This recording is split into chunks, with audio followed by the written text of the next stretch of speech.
Bonjour à tous, je m'appelle Carlo et aujourd'hui on va s'écarter un petit peu du sujet habituel de cette chaîne qui est les montres digitales pour parler d'une montre de plongée, une plongeuse de chez Casio. Alors comme vous avez pu le lire dans le titre, on ne va pas parler de la Casio Duro mais d'un autre modèle. Alors la Casio Duro, c'est pour mémoire, c'est cette montre. Alors je vous dis pour mémoire, mais peut-être que vous en avez jamais entendu parler parce que c'est une montre qui a été très discrète sur Internet, hein, surtout sur YouTube. Presque aucun YouTuber du Watch Game n'en a parlé. Ben non, faux. Tout le monde a parlé de cette montre. Il y a encore des gens qui font des vidéos dessus à l'heure actuelle. C'est une montre qui a été euh, présentée, représentée et surprésentée à tel point que ça m'a un petit peu dégoûté et je ne l'ai même pas dans ma collection en fait. Voilà. Alors je ne l'ai pas, mais je me suis dit, est-ce qu'il n'y aurait pas une autre montre chez Casio équivalente à la Duro? Alors oui, il y en a une, et c'est celle que j'ai avec moi ce soir, c'est la Casio Edifice EF200. Alors elle a des similitudes quand même hein, avec la Duro, comme vous pouvez le voir. Hein. Elle lui ressemble quand même beaucoup, mais je la trouve un tout petit peu plus stylée.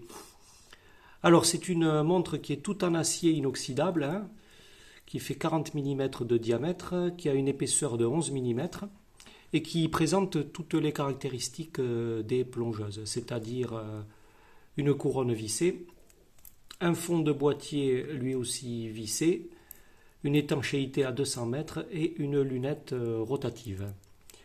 Une lunette rotative un peu dure et qui fait un joli bruit comme vous pouvez l'entendre. Un peu dure, c'est bien parce que quand on la positionne sur un index, au moins on est sûr qu'elle ne va pas bouger. Alors, cette montre, elle est animée par un mouvement japonais. Malheureusement, c'est un Miyota premier prix, quoi. C'est un tout petit Miyota bas de gamme. Je mettrai dans l'onglet communauté une photo du mouvement parce que j'en ai profité pour changer la pile. Alors là, j'ai installé un bracelet un petit peu différent du bracelet d'origine. Bracelet qui lui donne un petit aspect un petit peu plus plongé, on va dire. Moi, je la trouve assez jolie. Un petit peu, donc comme je disais, un petit peu plus stylée, un petit peu moins sport que la Duro. Le fond blanc, là, je trouve assez sympa.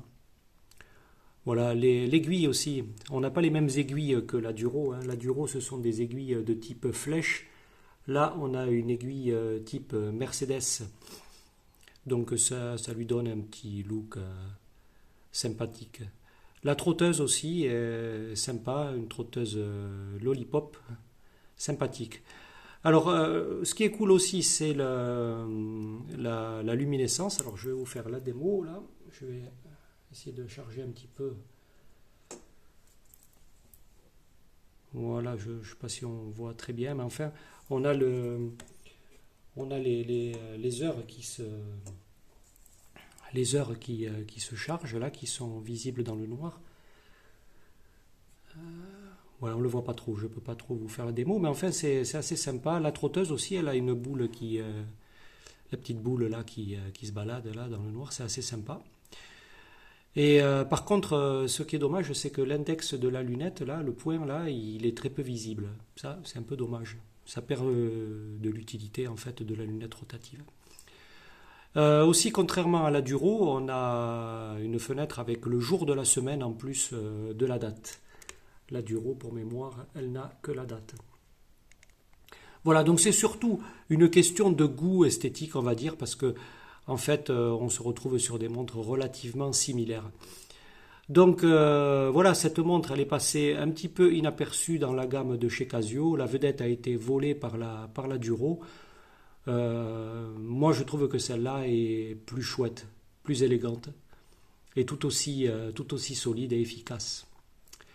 Voilà, merci d'avoir regardé cette vidéo jusqu'au bout et je vous dis à très vite, je l'espère, pour une nouvelle vidéo.